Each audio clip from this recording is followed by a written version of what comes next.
উৎকট গৰমৰ মাজত হ'ব নেকি নিৰ্বাচন?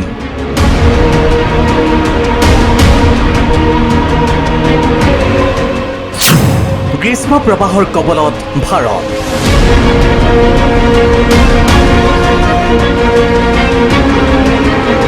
ভোট গ্ৰহণলৈ মাজত মাত্ৰ 2টা সপ্তাহ।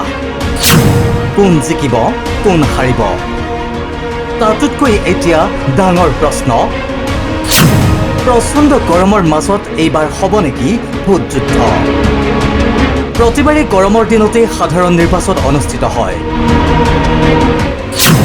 কিন্তু এইবাৰ কথা বেলেগ। বতৰ বিজ্ঞান কেন্দ্ৰৰ আগলি বতৰাত আছে উদ্বেগজনক বতৰা।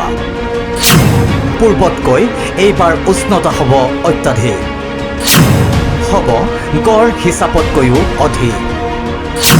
পূৰ্বে ৩-৪ দিনলৈ থাকে গ্ৰীষ্ম প্ৰবাহ, এইবাৰ 10ৰ পৰা 20 দিনলৈ দেশ গ্ৰীষ্ম প্ৰবাহৰ কবলত থকাৰ আশংকা কৰা হৈছে। উৎকট গৰমৰ মাজত বিশ্বৰ বৃহত্তম গণতন্ত্ৰৰ নিৰ্বাচনী প্ৰচাৰ চলাব লাগিব দল প্ৰাৰ্থীয়ে। উৎকট গৰমে বিশাল বিশাল ৰেলীত অংশগ্ৰহণ কৰা জনতাৰ জীৱনলৈ ভাবুকি কঢ়িয়াই আনিব নেকি?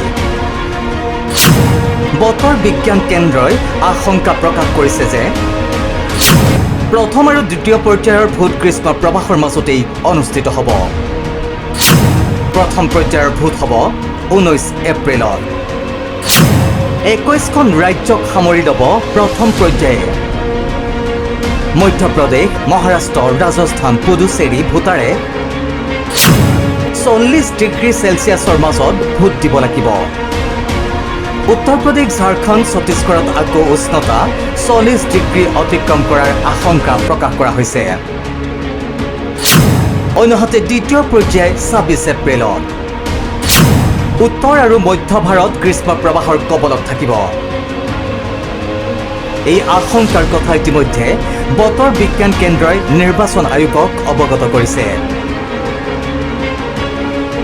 উল্লেখ্য যে সোমবাৰেও উত্তৰ, পশ্চিম আৰু দক্ষিণত গ্ৰীষ্ম প্ৰবাহ অব্যাহত আছে।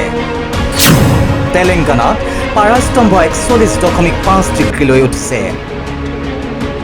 ইতিমধ্যে বতৰ বিজ্ঞান কেন্দ্ৰই য়েল্লো এলাৰ্ট জাৰি কৰি দিছে।